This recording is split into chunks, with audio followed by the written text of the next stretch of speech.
Hello guys, today we will be tying the hairs of your stonefly. Start by laying down a good base of thread wraps, and then add some lead wire wraps behind the hook of the hook eye, the eye of the hook. Make sure you wrap those well with thread wraps just to make sure they don't move or come undone on the fly, giving it more durability.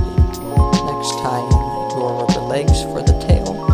Traditionally, most stonefly patterns use turkey buyouts or goose buyouts for the tail, but on this pattern I use rubber legs just because they give a little bit more movement on the fly, but also I can get hairs that are hard like this. Next, tie in your tinsel. This is what you will be wrapping to make the ribbing, and then dub in some. I'm using caddis brown. You can use black.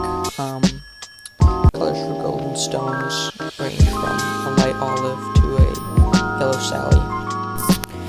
Next, we will be wrapping the tinsel. Make sure you do nice even wraps and then tie it off smoothly at the base of your lead wraps. Then we will be tying in the pheasant tail for the wing case. This I make sure is nice and wide so it gives good coverage.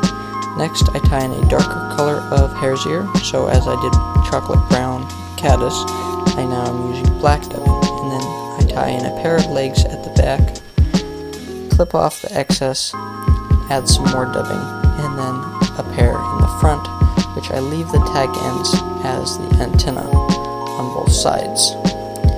This helps you waste a little bit less of the rubber legs, and also speeds up the tie.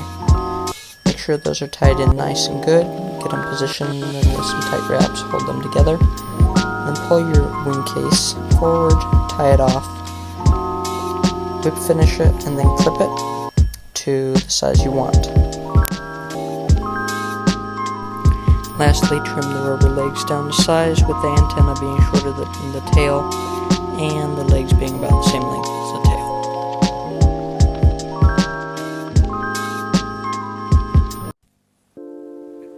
Now that we're done with the tie, we can go back over some information and different things you can do with this fly pattern. First of all, this is not a super heavy fly, and probably will not sink fast in very fast moving water. A couple fixes would be putting weights on your line, but I don't like doing that. So you can tie a version with a bead head, but you have to tie the two antenna in before attaching your bead, before putting your bead on the hook, and then your hook slides up over those thread wraps. Otherwise your antenna will be too spread apart and will just look like legs. Another thing is coloration changing. I use pheasant tail for the back of the fly.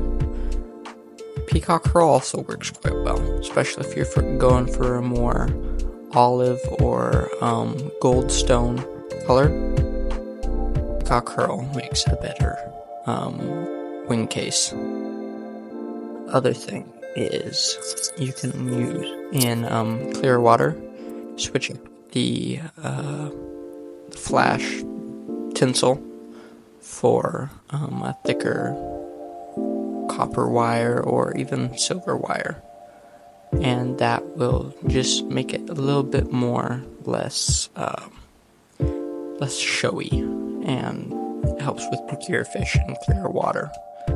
Other than that, there aren't very many modifications needed for this little fly. It's just good little stonefly imitation, and it doesn't use turkey buyouts.